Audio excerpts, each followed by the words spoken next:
Thank you for the opportunity to present to you the Disclosure of Representation in Trading Services form.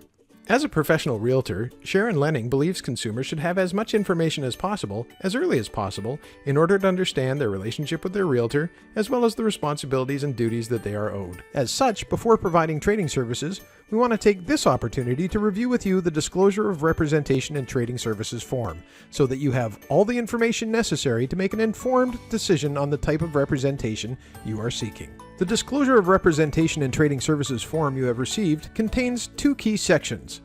The first is to know your options as a real estate consumer. The purpose of this first section is to describe the differences between being represented or unrepresented in a real estate transaction.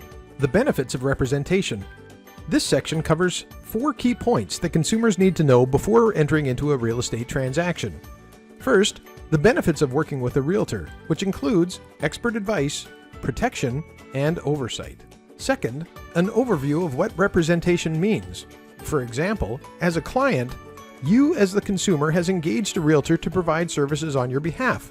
Your realtor will owe you special legal fiduciary duties, including undivided loyalty, avoiding conflicts of interest, disclosing material information, and protecting your confidentiality. Third, an overview of what being unrepresented means. An unrepresented consumer will have no agency relationship with the licensee, which means your realtor is not working on your behalf in the transaction. Your realtor may still provide some limited trading services, which include providing general market information and standard forms, helping people to correctly fill out paperwork, and presenting offers and counteroffers. But they cannot offer any advice. If you choose not to have a real estate professional represent you, you are considered to be an unrepresented party. You are not entitled to the special legal duties a client receives. No loyalty. The real estate professionals involved in the transaction may be representing clients with competing interests to yours. They must be loyal to their clients and not to you. No duty to avoid conflicts. No real estate professional is acting in your interests. No full disclosure. The real estate professionals involved in the transaction do not have a duty to disclose all relevant information to you. No confidentiality. The real estate professionals involved in the transaction must share any information you tell them with their clients. And the fourth and final point, in British Columbia, real estate professionals provide their services through licensed companies known as brokerages. Depending on how the brokerage operates, you will be represented as a client in one of 2 ways. Most brokerages in British Columbia operate under designated agency. In designated agency, the relationship exists between the client and their designated agent from McDonald Realty. Should other parties or parties to a potential transaction be represented by another real estate agent within the same brokerage who is not your designated agent, there is no conflict, as each real estate agent will be in a designated agency with their respective clients.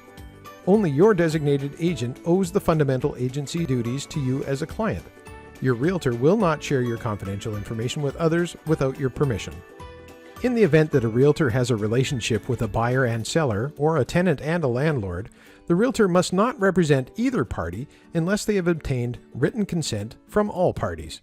If this happens, a realtor can provide a referral to another designated agent who can provide the client with an agency relationship. The purpose of the last 2 pages of the Disclosure of Representation in Trading Services form is to document that the disclosure has been made to you, the consumer, and it includes a mandatory checklist and name signature field that the licensee will complete. It also includes an optional checklist and name signature field that may be completed by the consumer. Our brokerage requires that any time we're providing trading services, the form must be completed by the consumer.